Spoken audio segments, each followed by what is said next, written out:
One word. Controversy. She'd tinkered around the edges of scandal prior to this one, but with Like a Prayer, Madonna detonated a cultural and religious assault, the likes of which had never been seen by a pop artist before. It turns out True Blue was just an entree.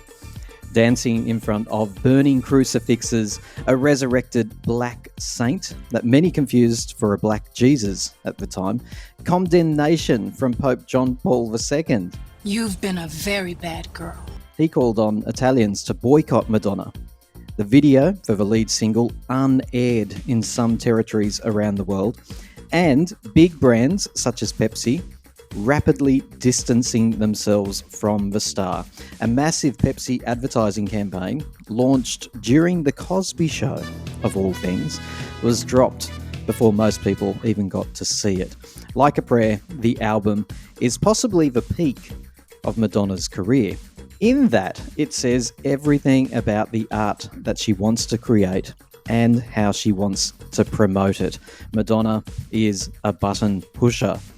And during this incredible era, she triggered a global storm, and she could not have been happier.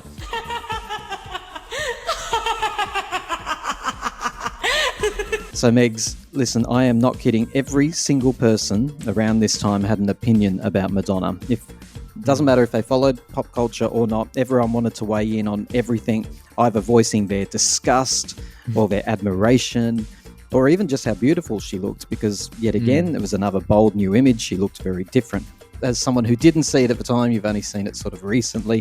What do you make of the video? Well, like Madonna, I'm very liberal and free-spirited, and so, I just don't see anything wrong with playing around with religious ideas, if that makes sense, which is something she loves to do. And I think this is the first time she did it really explicitly in this way. And yeah, I just really appreciate it. The stigmata, the crucifixes, the black saint. I think she's almost trying to say race has nothing to do with morality or something like that as well.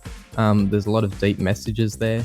A lot of deep messages, yeah. Yeah, and I just think it's and I don't even think it's irreverent. I think it's actually showing the deepest respect for the religious ideas, because she's actually willing to contend with them. Now that's controversial in itself. So you think actually, on the flip side, she was actually showing reverence. Yeah. And what's fascinating is you've come through the Catholic school system. Yeah, but yeah, I think it's really cool how she pushes the frontiers and is willing to experiment with ideas that for some are just beyond disputes and beyond alteration, which she just doesn't have that view, even though she has respect for them. Did you know that Prince plays the solo guitar riff that kicks off this album? No. Yeah, there you go. There's lots of useless trivia just like that coming up on this podcast. Probably the most of which is going to be, dished out by our friends who are also on the line. Rocco, David and Simon are joining us for this retro review on Time to Talk. G'day, Rocco, David and Simon.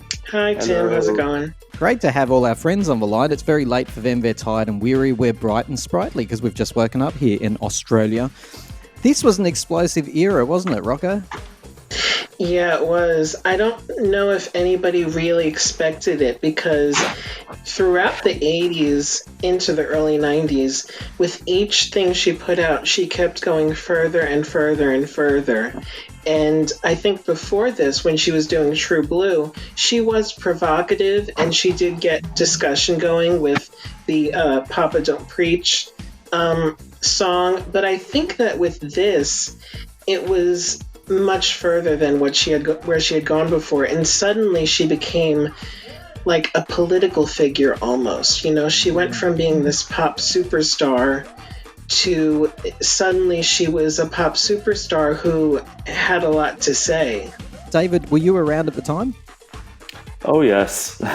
This was the first Madonna album I bought on compact disc in March of 1989. I was wasn't it fun?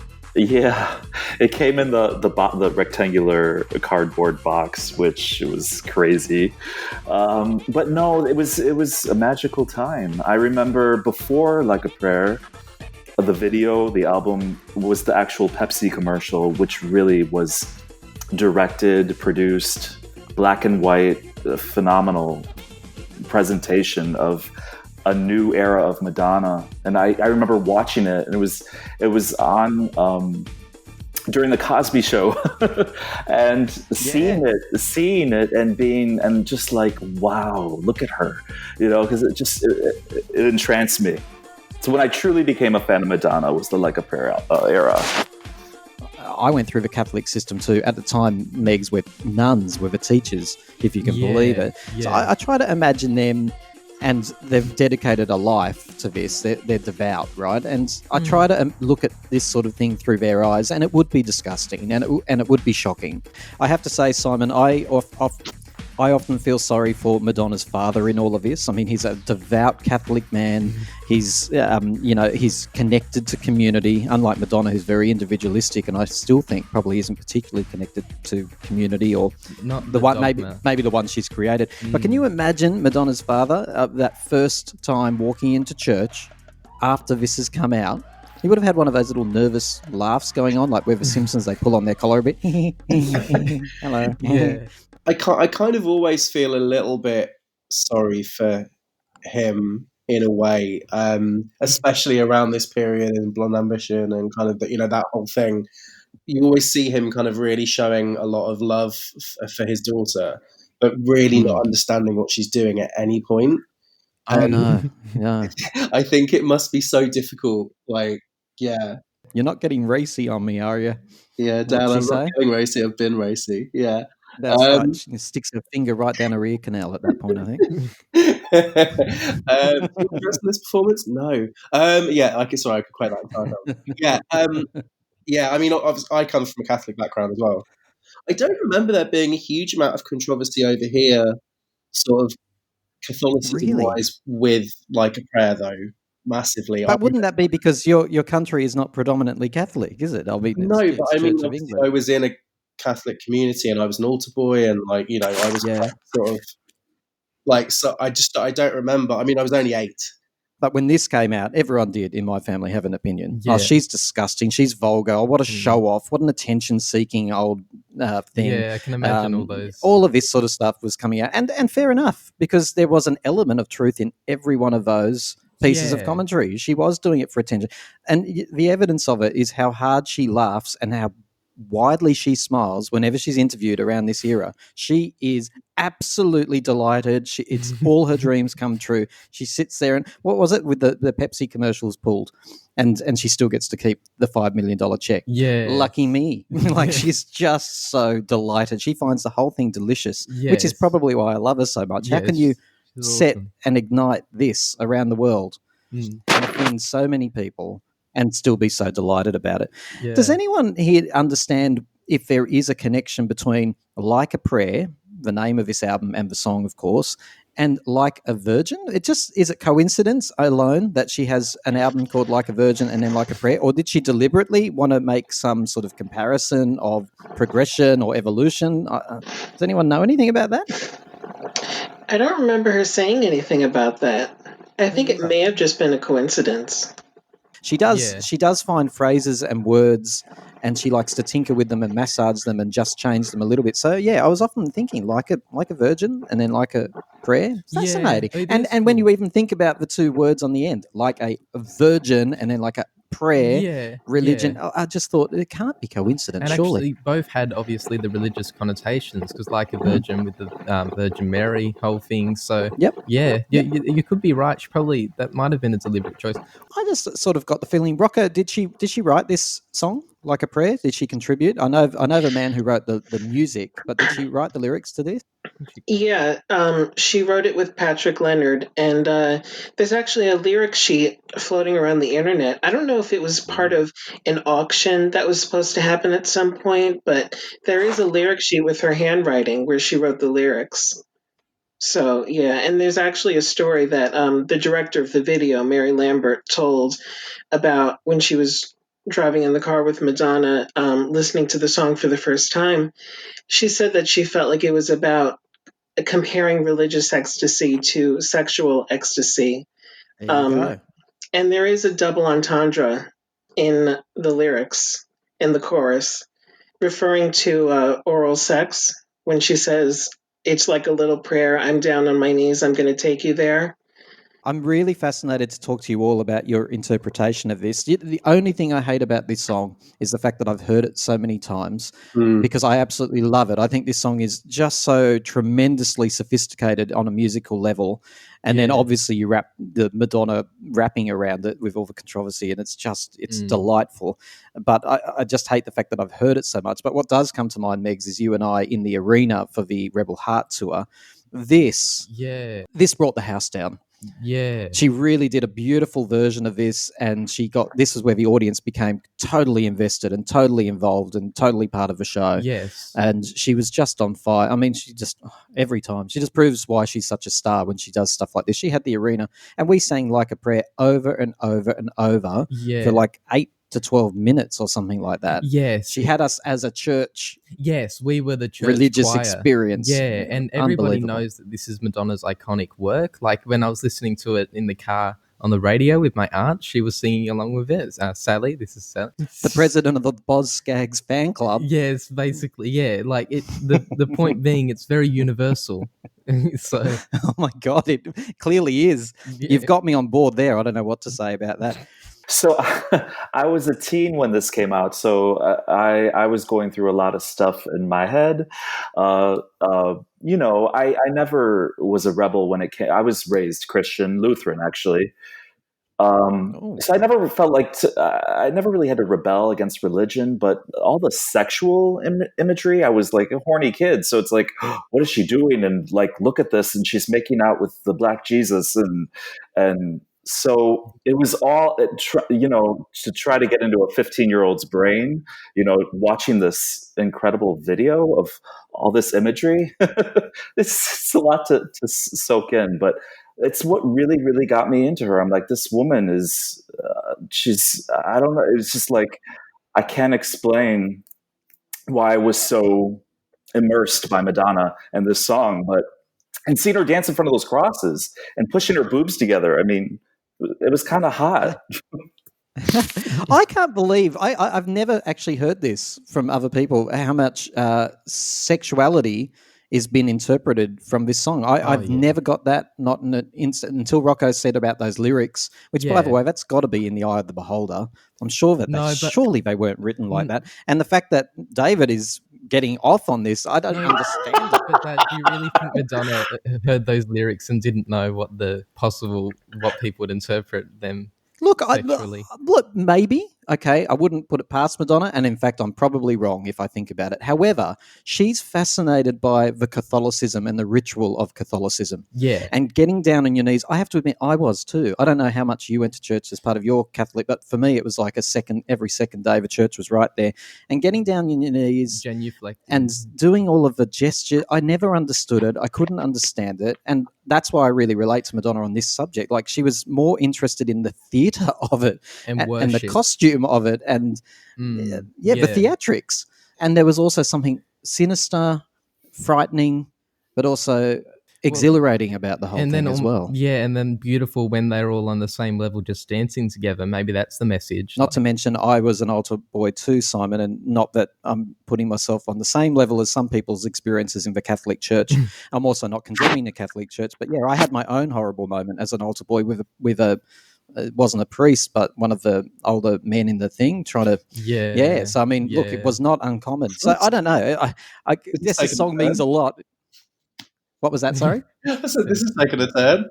I know. Well, what did Madonna say about this? Art is meant to be controversial. It's meant to be provocative, and she does. These are all the things that come up in my head when I think of this, because like I saw the Pope at the time condemning this, and I thought.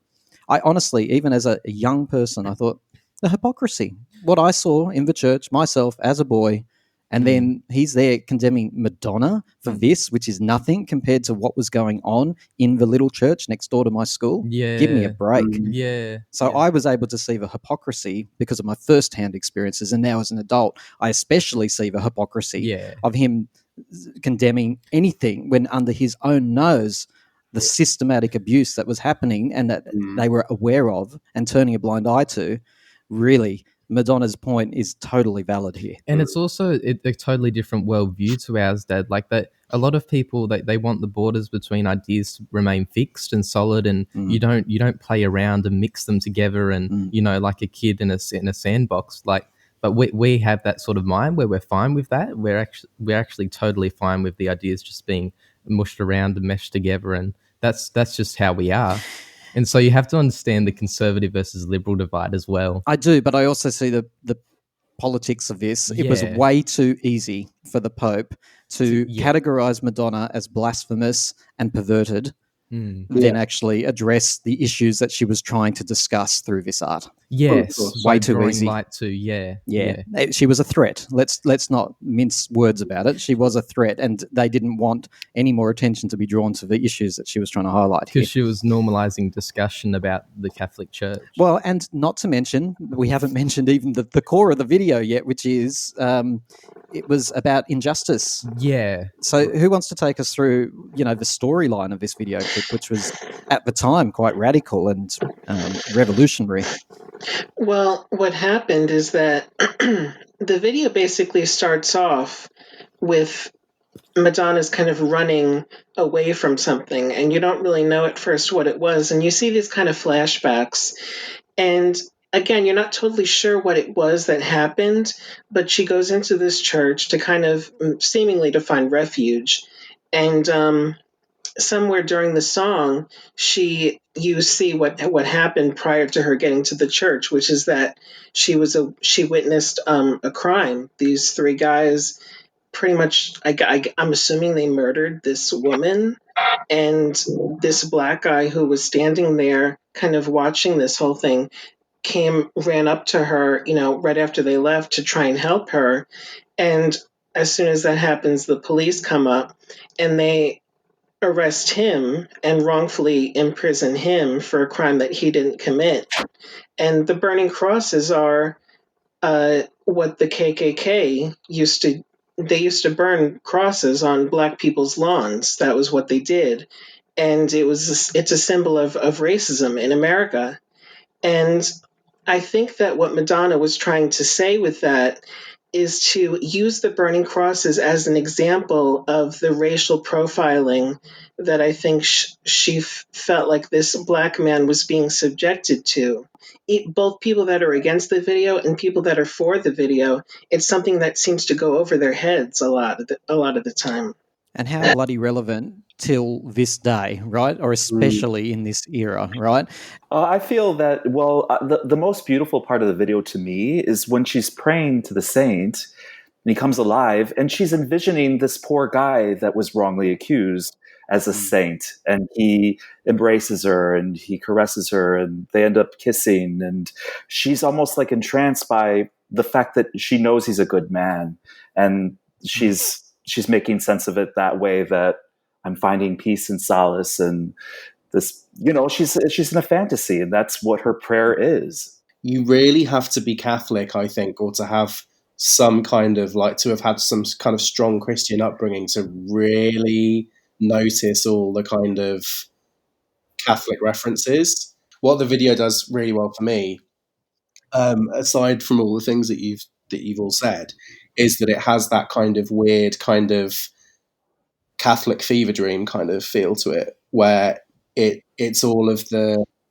imagery that you're always faced with in churches, and of the crucifixion and of various different saints and all of that. And I think Catholicism is a really strange beast, and unless you've sort of grown up in it, you don't really click into the video as well, I don't think. I just love the fact that there's a theme throughout Madonna's entire career of facing racial inequality and racial injustice.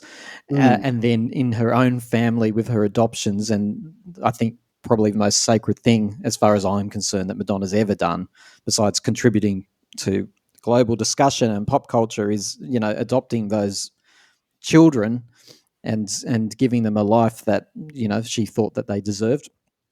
I mean, her whole life has been facing racial injustice, and this is a prime example of it right here. And personally, for me, what I take from the video as well is sort of a rejection of dogma in favor of the spiritual aspect of Christianity rather than, you Mm. know, the church, like the stained windows, all that sort of stuff. She does all of the dogmatic symbols, but then she also, at the end, it's just like they're all dancing together, all that they all love each other. They're all Yes, music deeply becomes embracing. central. Yes. By the end, I love the fact that she did do that. At the end, it just becomes a celebration of music Yes, almost. it just Yeah. becomes Yeah. a celebration of love and life and that Mm. sort of thing, which I think she's always preaching the universal sort of love. I think she actually thinks that's more genuine Christianity than the dogmatic rituals and the sort of things that you have to do And I in agree with Catholic. her. Yeah, Music and is I more agree with her. religious than religion, I've got to say. Isn't it Yes, interesting? We've spent yes. the entire first part of this podcast discussing all the themes around the music, but not the music, which goes to the heart of all of this whole era of Like a Prayer, which is all the noise and the symbolism and the controversy around this was as big as the music itself, and made her a legend. Took her from a Mm. popular artist, a mega popular artist, to absolute icon and legendary. Yeah. Track 2 on the album is Express Yourself, which I absolutely love. And I love the album version of this. It was interesting for me because I was like, I don't know who it was. I think it was David who said he got this on CD. My sister got this on CD. It was the first time I'd ever seen a CD, and holding it up to the light and all the rainbow colors, because I'm very autistic, was very fascinating to me.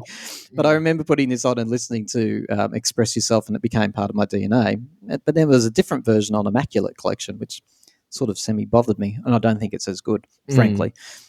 Also, the most expensive video ever made at the time, at least. Oh wow. There you go.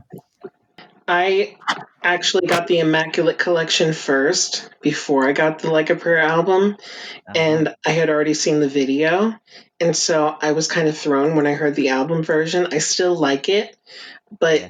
to me, I feel like I really, really would. I feel like the album would have been so much better had they included the single versions for both Keep It Together and Express Yourself instead of the album versions. Because I think what Shep Pettibone did to those songs made them so much better. Oh, I you're know killing me.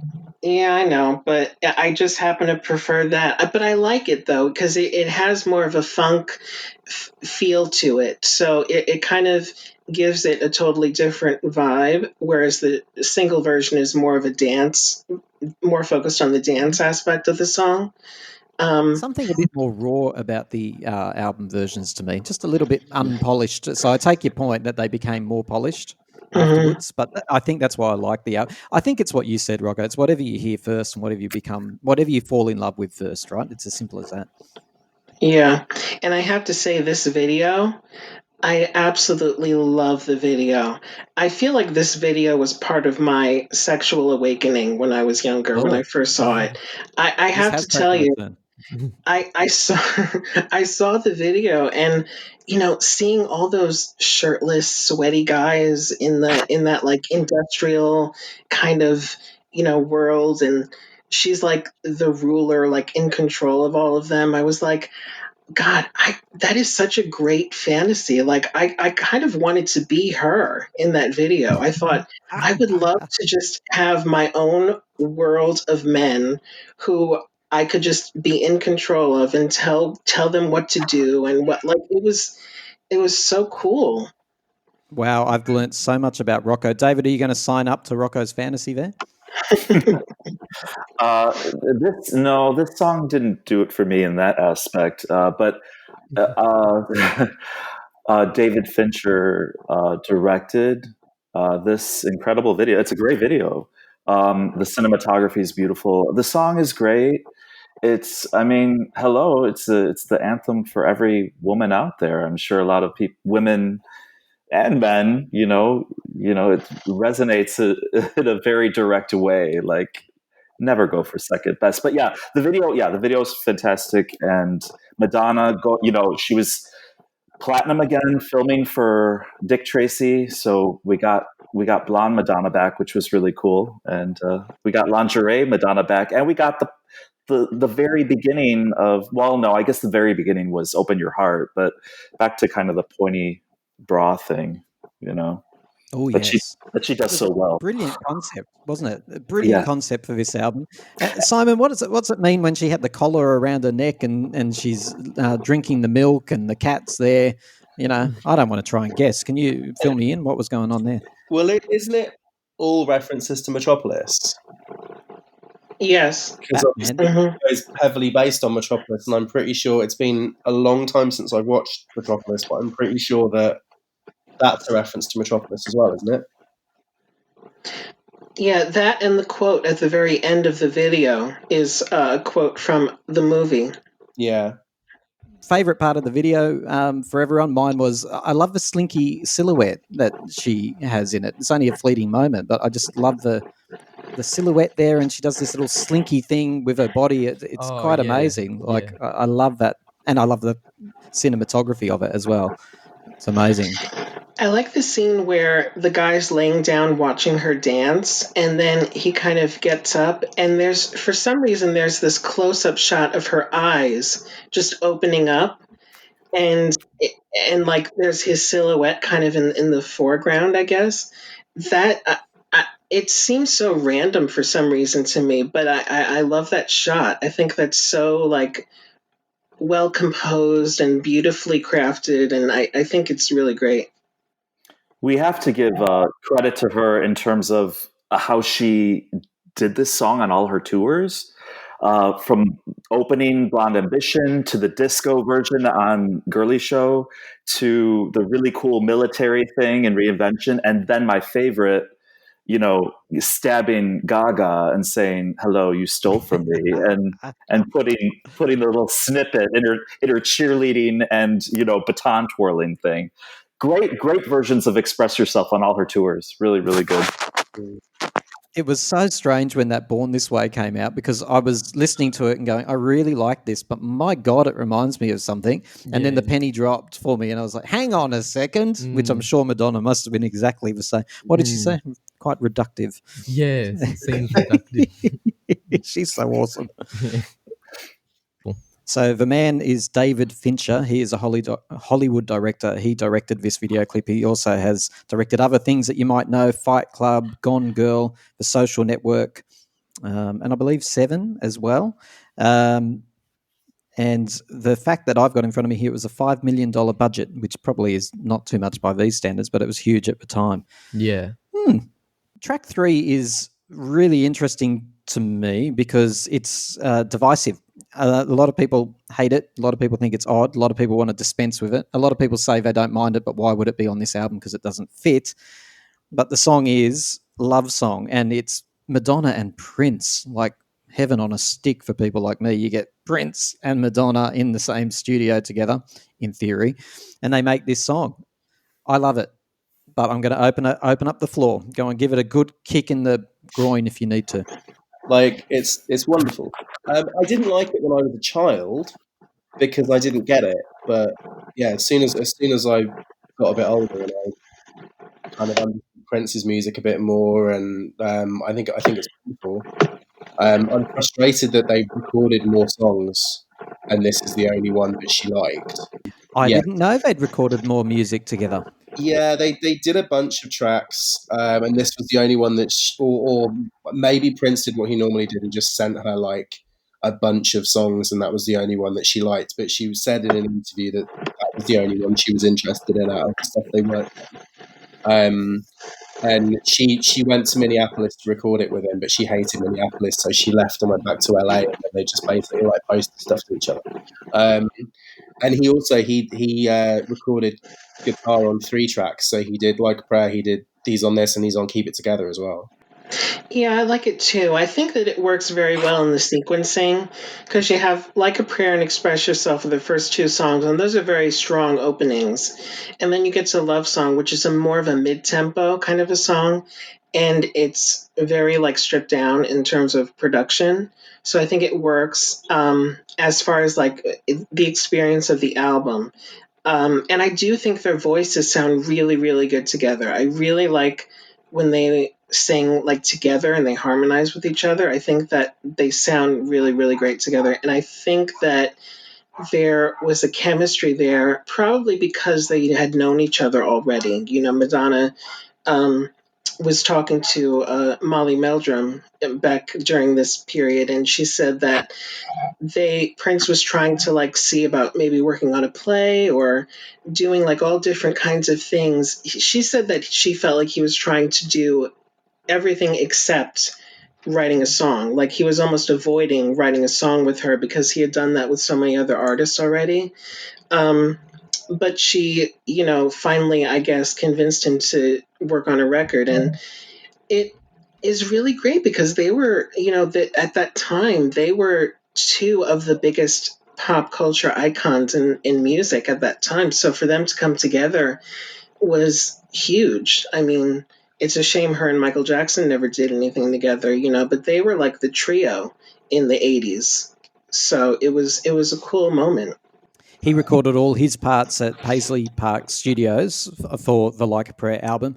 I love the ad-libs in this song too. It feels like very much how Prince works as well, because he's very much freestyle, apparently, in the creativity process. Yeah. And you can hear that coming through. They left the raw edges in this track. It's very avant-garde. It goes off in funny directions, yet like Rocco says, they come together and harmonize beautifully at certain parts.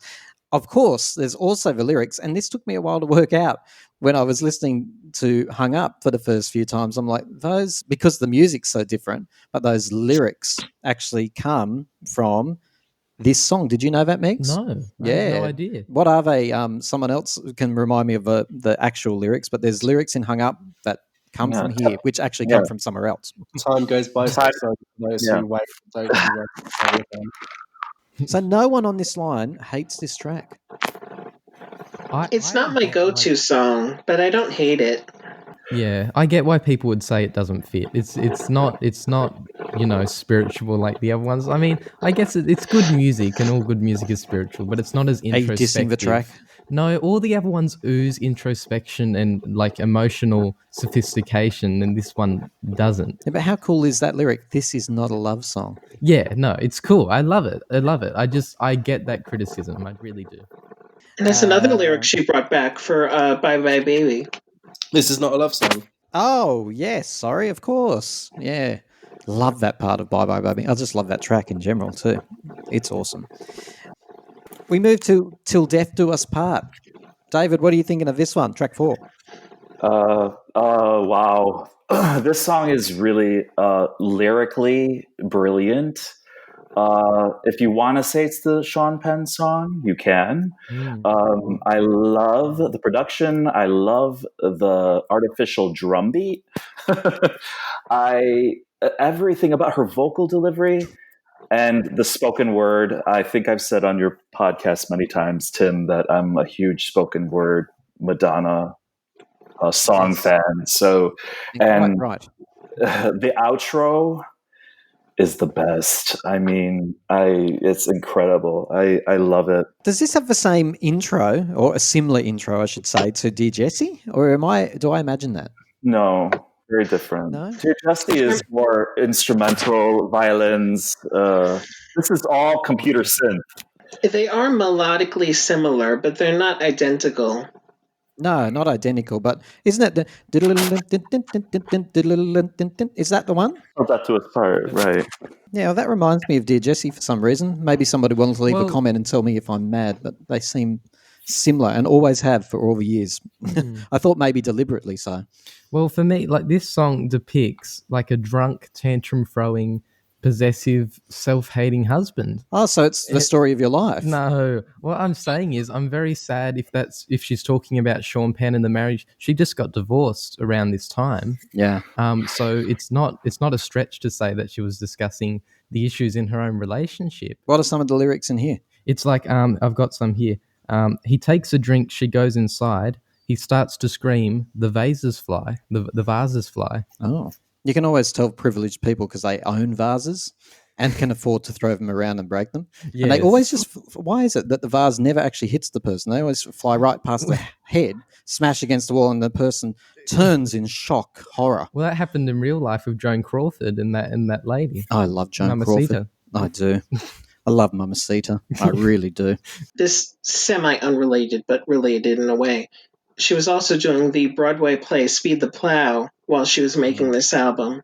And she did an interview where she was talking about how she was so unhappy and miserable doing that play that a lot of the sadness and the darkness that went into these songs came from the kind of like misery and unhappiness she felt while she was doing that play. Was she unhappy because the director actually insisted that she acted? Well, I don't know. I think she can act. I do think she's a good actress. She's had a lot of really good moments as an actress. Give me a- Okay. Well, you know what? I don't care. I think that she's had some good movies. Most of them are not good, but I do think there have been some good ones. She's also the record holder for most Razzies, 6. Yeah, well, but anyway, I think that was certainly a part of it. Like, I think that there was a lot of unhappiness that she was feeling at this time that went into not only this song, but also, um, Oh Father and Promise to Try. I think that she was at a point in her life where she was really evaluating a lot of things. The relationships that she had. This was also around the time that she passed her mother's the age that her mother Yeah.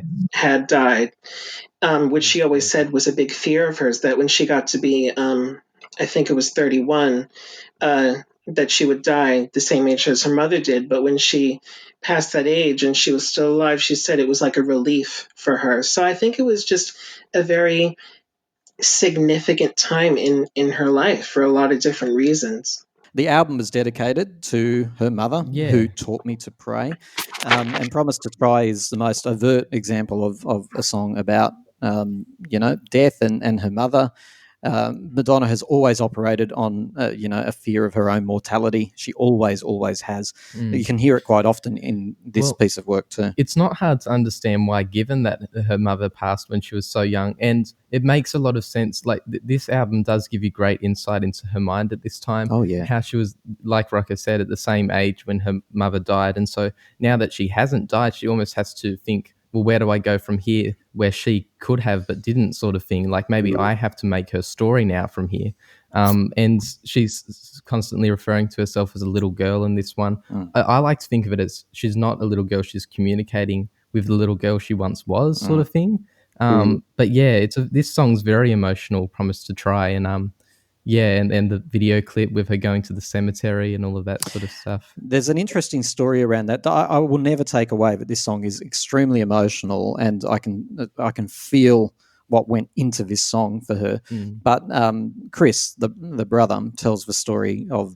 I mean, look, lots of people found that scene in Truth or Dare, or In Bed with Madonna, as it was known over here in Australia. Oh, it wasn't quite over here vulgar. as well. Huh. A lot of people felt that was a point where she was exploiting her family's grief and loss for the benefit of that documentary. But look, there's no doubt that the sincere, genuine, heartfelt pain in the loss of. I mean, look, it punctuates all of her work, doesn't it? But yeah, look, this is a great track. I love it. Madonna sometimes gets ballads a little bit wrong, in my opinion. I think sometimes the lyrics are a little bit immature or something, or simplistic or cliched. But in this, like, it's a beautiful track. It's a beautiful track. It's just a beautiful song, isn't it? And I think that with people saying that she's capitalizing on the grief of her family, it's like it's her grief as well.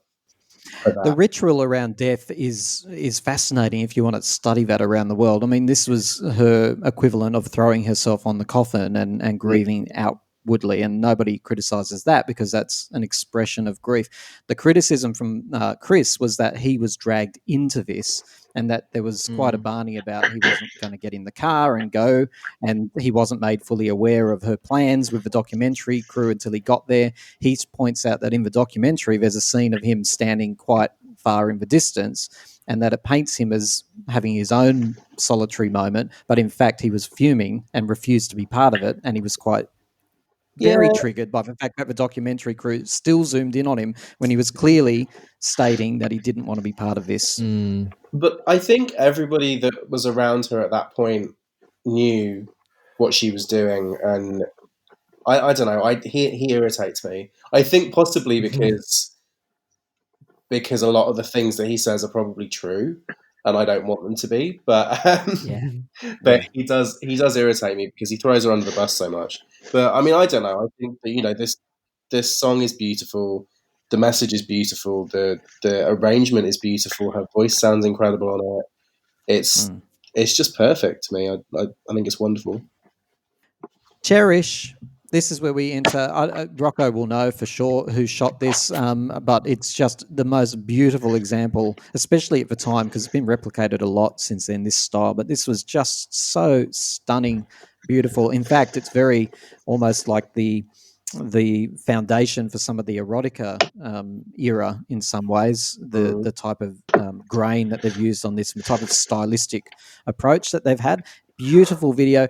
And the hair, not that I am a fashion man, as you know, Megs, or a hair, but like this is like another brave haircut, and she just looks beautiful, and it's a fun little ditty as well. This was Herb Ritts who did this video. This was his directorial debut, and he never directed videos before this. And he had only ever done photos. He was only a photographer up to this point. And I don't know what it was Madonna saw in him, but they had become friends, and he was sort of like her resident photographer at that point. And she asked him, she said, please direct this video. And he was very resistant at first, but she talked him into it. And then he became one of the most, he became like the go-to video director for so many artists, throughout the 90s and well into the early 2000s. And, Madonna gave a very beautiful eulogy for him at his funeral, which is available to see on YouTube. But actually, Tony Ward is in the video as well. He's one of the mermen, and he and Madonna ended up dating later on. He was in the Justify My Love video, so I thought that was an interesting tidbit. But I think it's a great...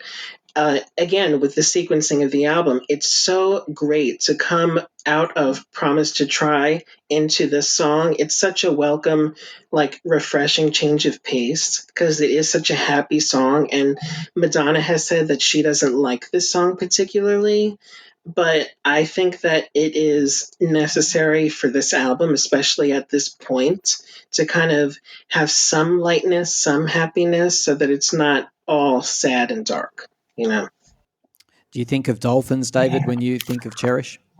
Oh, mermaids, sorry. Dolphins. What am I thinking about? No, I think of a fat Madonna. She gained 10 or 15 pounds because she had to gain the weight for Dick Tracy. So we saw more voluptuous. Fat Madonna? She's a little chubby in this video. Yeah, she gained 10 or 15 pounds. I would say muscular. No. Look at her thighs in that video. They're a little chunky. Well, let's not body shame. I'm not body shaming her. I'm just speaking. I'm speaking what I see on TV, and the TV adds 10 pounds. So she had said she gained 10 to 15 pounds because of Dick Tracy. She was much more voluptuous. The water clung to her body beautifully. The Malibu Beach, 50-degree water. That's why you saw her lips like smacking in slow motion. She was freezing, but it's a beautiful video, and Herb Ritts did it justice. Yeah. I want to hate this song, and I don't. I love it. But I mainly love it, I think, because of Blonde Ambition. And the performance of Blonde Ambition is so great. The little harp.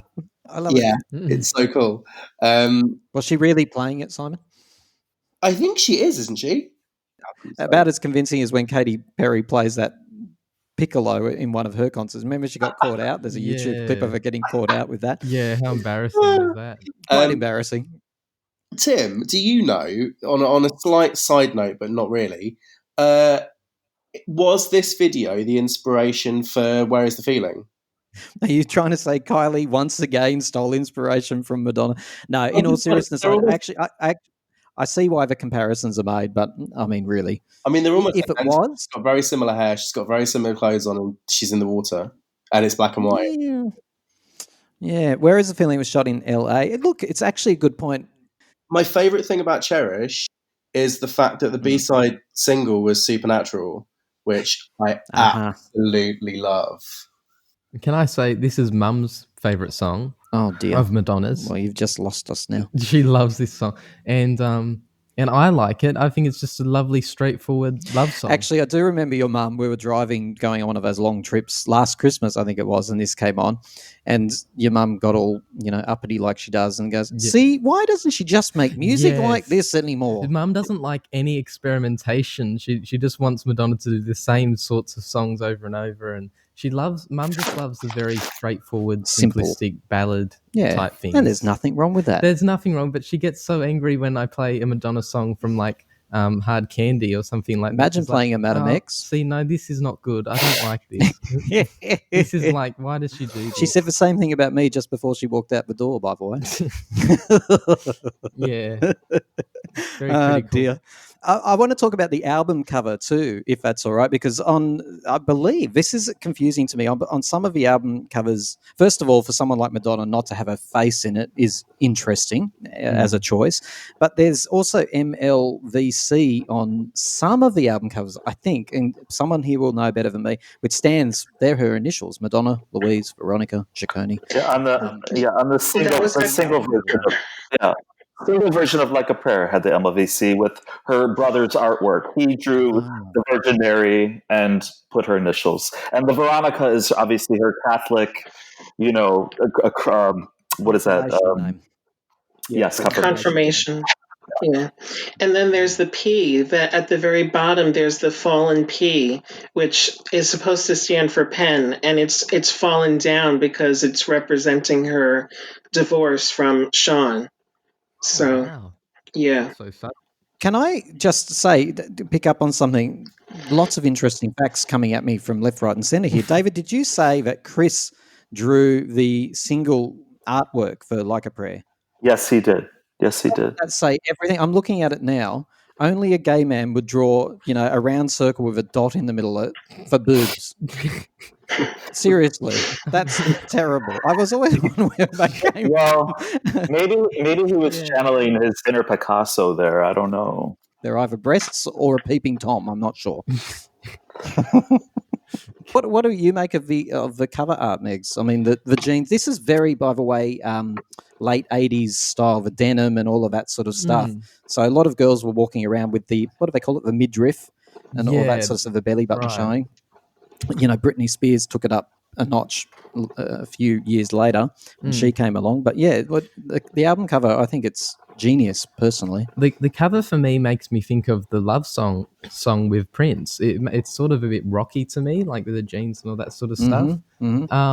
It is a bit rock rather than pop, right? It is a bit rock. I don't actually know how much it speaks to me in terms of what she was trying to do with the album. Like, it's a very spiritual, introspective, awakening type album. And then she's got, I like the cover, don't get me wrong, but it's not, I wouldn't call it overtly spiritual, which is what I would have done. For me, it's just so iconic. Maybe that's why I'm obsessed with it, because it represents that era for me. It represents the album. I thought it was really clever. Apparently, there's a full shot of this somewhere. I haven't looked it up, but you can see, her standing there and not just the cropped, part that's in the actual cover. Right. Yeah, I think it's very 60s. I think that's one of the reasons you guys feel like it's more rock rather than pop. To me, it evokes very much like a 60s hippie kind of vibe with the beads and the, that whole thing. I think that may have been what she was going for. I don't know. That was what she was going for. I want people to leave comments on this one. What do you think of the cover? Yay or nay? Track 7, Dear Jessie. Rocco's told the story in another podcast about how the inspiration for this song came about. I also remember at the time, Madonna was obviously massive, but I remember some media outlets in Australia taking great delight that Dear Jessie was A, released as a single, because it's a peculiar choice, and B, that it was the first Madonna track possibly of all time that didn't reach the top whatever in Australia, let's say top 40 or 50 or something like that. So commercially, apparently this single was not particularly successful when you stack it up against the other bangers of this album. I love Dear Jessie, though. I love the words in it, and I just love that it's eccentric, which a lot of this album is, actually. I love this song. It captures the beauty of a child's imagination, I think. It's like Pink Elephants, Dancing Moons, and it's just a really gorgeous song. about like a blissful childhood. There's no problems. You're just Very in Disney, a little isn't it? fantasy land. Yeah, very Disney. And I really relate to it because I was very, very imaginative. And so this was my mind as well. And all just the beautiful things in life, like Sound of Music type thing. And yeah, this and the music itself is so harmonic and like just everything's perfect. Flowers and meadows. It's like, yeah, beautiful, beautiful. What song. about the juxtaposition of this song, everyone else, in terms of, you know, the overt controversy and sexuality and religion and politics on this album, and then to have something like this in there, which you could argue is either genius or misplaced, depending on your perspective. I think this song, you know, like I said before, it was inspired by Pat Leonard's daughter, who Madonna was very close with. And I think that she really wanted to be a mother. And I think that was where this song came from. It came from the kind of like maternal feelings she may have felt towards Jesse, and, you know, saying, you know, this is where I want my future to be. This is what I want someday. I want, you know, children, and I want to be a mother. And I think it's it's a welcome addition to the album, because it's one of the few times in her whole catalog that we see a genuinely softer side of her. A lot of this album is about the grief and loss, and then the empowerment of her as a woman. There's a great feminism about this album, but this might explain the idyllic childhood that she wishes she had. That's what I thought. It's only one theory. It's just something that I thought, especially the video clip then sort of seems to cement that idea to me, because it's, you know, it's fantasy. It's the ultimate childhood imagination, isn't it? Maybe the childhood she wanted to have, and now she can give to, and like Rocco's saying, The one she wants her to give children. at that point. Yeah, absolutely. I think that's really, even maybe she didn't know that's what she was doing, but maybe that was what she was doing. Quite possibly. Simon and David. I just hope she performs this live one day. I would love. I mean, talk about being creative. I mean, she could put some incredible imagery on the screen. She could have like dancing elephants and you know, I mean, 3D.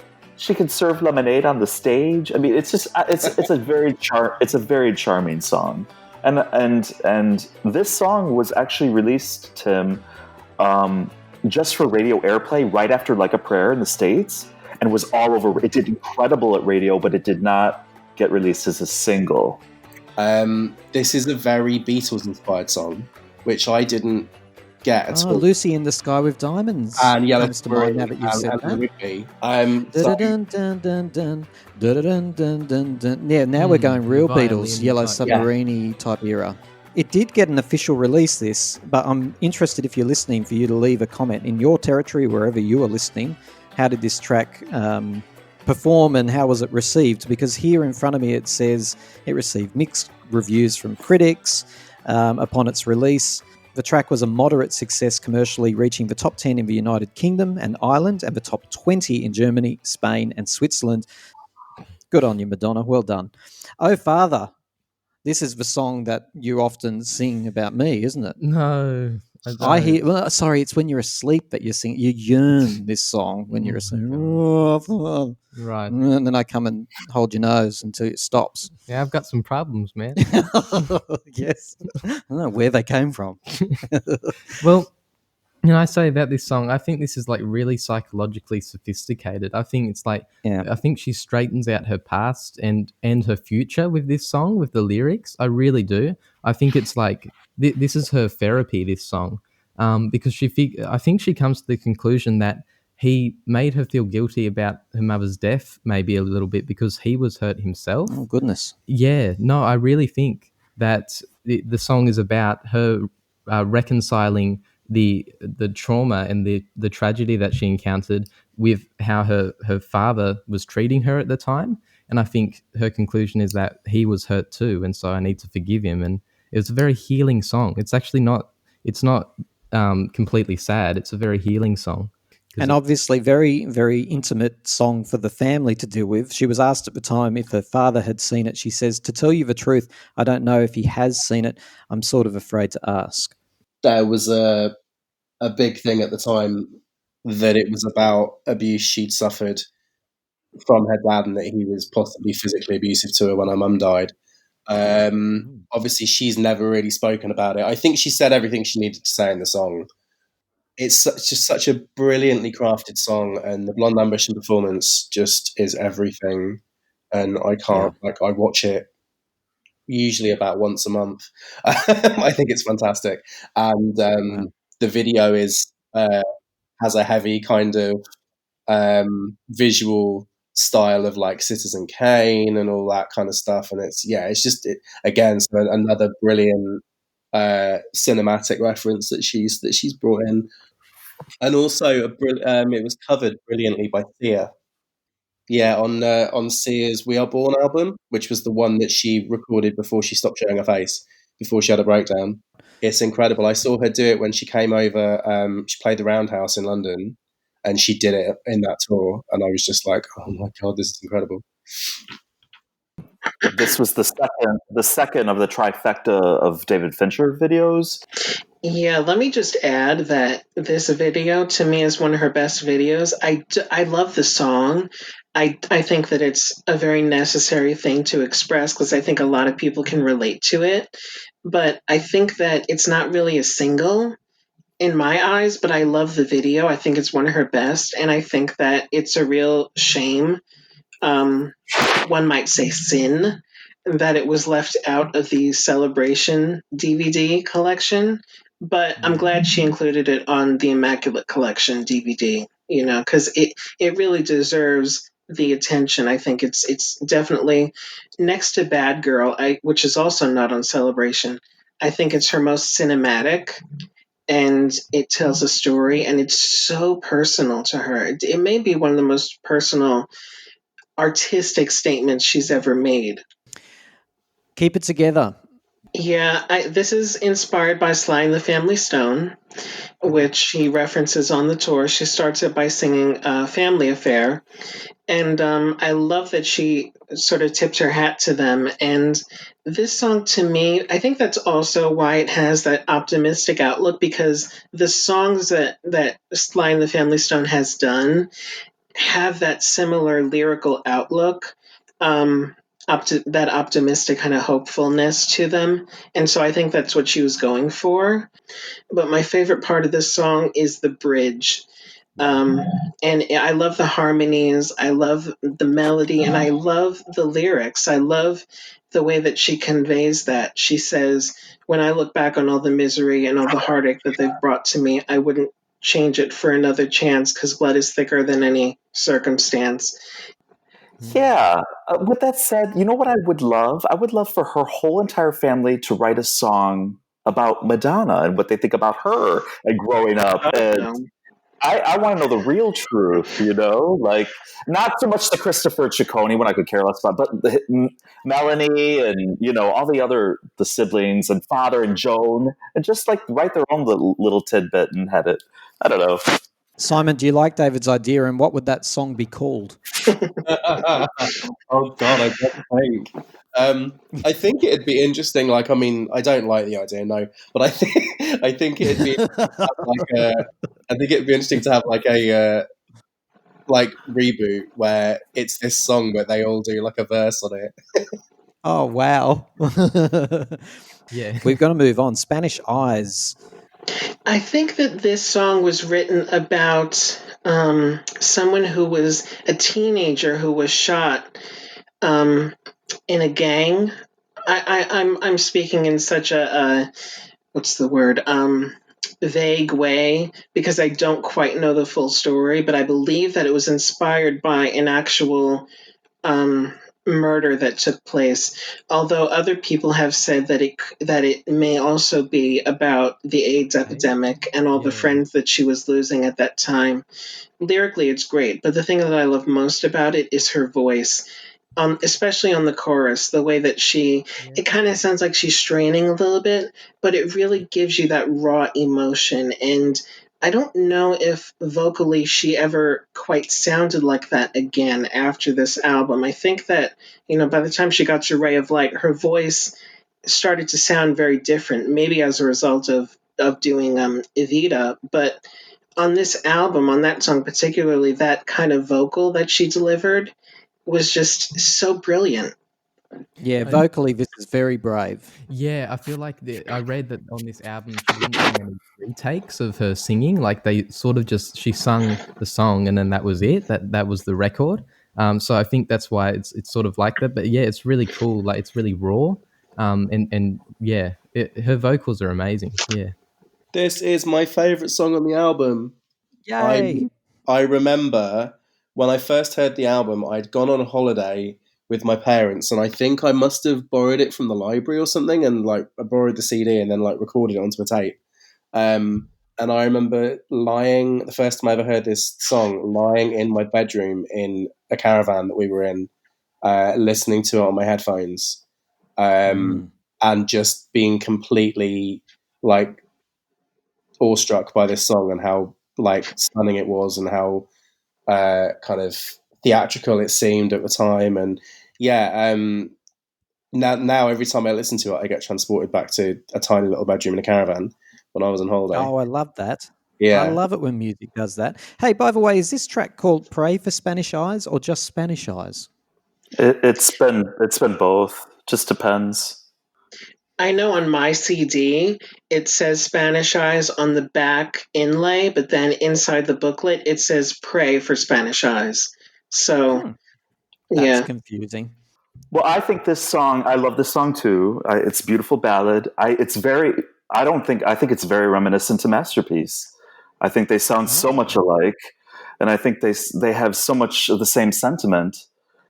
It actually translates to "Your tears of sadness will not let me forget you," which might feed into that whole idea that this is about the loss of someone via some sort of tragedy. Yeah.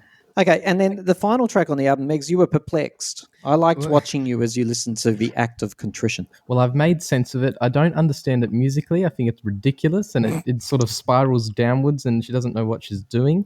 But I think it's fascinating, this act of contrition thing, because she's fascinated with the idea of sin, the preoccupation with sin among Christian denominations, and this act of contrition prayer is about expressing sorrow for sin. And then she resurrects it with Girl Gone Wild, obviously, in the MDNA tour.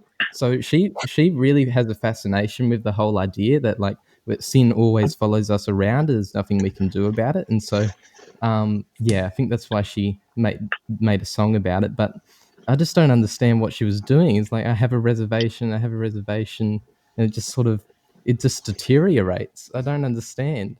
And what do you mean it's not on the computer? I think it's her talking to God. I think that's what it is. And it's, I think, very tongue-in-cheek and a moment of humor on the album.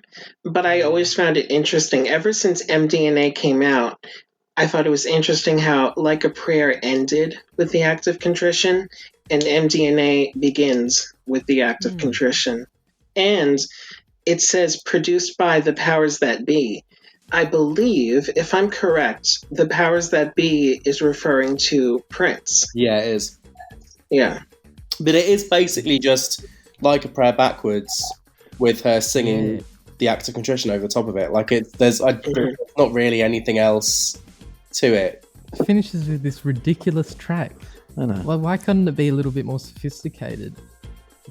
There was lots of stuff in the sort of 60s and 70s and even through to the 80s of people saying that if you played certain records backwards, that there were satanic messages in them.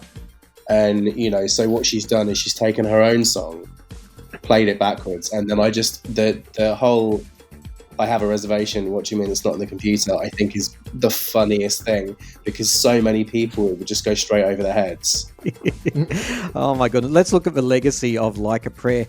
A few critics have said, Mark Savage, for example, from the BBC, noted that the album's release, quote, marks the moment when critics first began to describe Madonna as an artist rather than a mere pop singer. I would agree with that. And then Glenn Levy from Time stated, Madonna has always been a keen student of pop culture history, and her creative powers were probably at their peak in the late 1980s on the album Like a Prayer. This is like, all right, I'm going to put it right out there. Let's end controversially because the album's controversial. Is it her best album? Is it her best work? No. Erotica's her best album, clearly. Erotic is the best pop album ever written, so of course it's her best album. It was definitely a growth at that time, and it definitely was the moment that made people take her seriously as an artist. I said before that at the start of the podcast that this made people see her as a person who was political, who had something to say, who was more controversial. But I think that it also made people realize, from a musical perspective, people still saw her before this album came out as someone who just did pop music. Even though she may have written, she wasn't seen as someone whose music could be taken seriously as art. This album changed that, and people knew. In Rolling Stone's review of the album, they ended their review by saying, "This album is as close to art as pop music gets." And this was, I think, the album that made Madonna. She was already a pop artist. She was already a pop star. She was already a super mega star. But this was the album that made people see her as an artist. Yeah, she did though take, I have to admit, at the time, instead of just a series of pop tunes on one disc, she's taken it and made a work and a journey and a story weaving through the whole album. I don't think, well, she certainly hadn't done it before. Well, this actually is quite deliberately placed. And it's like I said, not easy listening though. It's difficult listening. Yeah. Is it her best album, Megs? I'm not sure about her best album, but what she said about it is that it intertwines her search for faith with her search for her mother, which I just think captures it perfectly. Yeah, no, it's a very, I don't know if best is the right word, because you're comparing it to like musically and that sort of thing, but like just lyrically and in terms of the video clips, it's the deepest album she's done. For me, it might not be her best album, but for me, it represents who Madonna is. We give David one last chance. David? Oh, he's actually popped off the line too, I can see. He's absolutely gone. All right, well, David would have said that Madame X is even better than this album. No, yes, I agree. David is a huge fan of Batuka. He's a huge fan of Madame X. He thinks Madame X is the best album. He thinks that Like a Prayer is very highly overrated. He thinks that Madonna went too far and that she should have been reined in, but by that stage, nobody could say no to her. That's what he told me before. So just in case people are worrying, that's what David thinks. That's what David thinks. Yes. You like talking on behalf of David. It's actually much easier to have David as a guest without him on the line. Yeah, it's excellent. He also thought that she was ugly. He did say that. I know. I thought that was a bit harsh. Yeah. Well, good. I can only say good night to Simon, Rocco, Megs, and David, wherever you are. Maybe he's helping Lily with the washing machine. You reckon? Helping. Possibly. Yeah, maybe the flood has happened. I don't know. Yeah. Good on you, Rocco. Good on you, Simon. Good on you, Megs. Yes, thank you. Let's all go and say a little prayer. Thank you so much, Good night, Tim. everyone. Good night. Good night. Thank you. You see, the kids, they listen to the rap music, which gives them the brain damage with their hippin' and the hoppin' and the bippin' and the boppin', so they don't know what the jazz is all about, you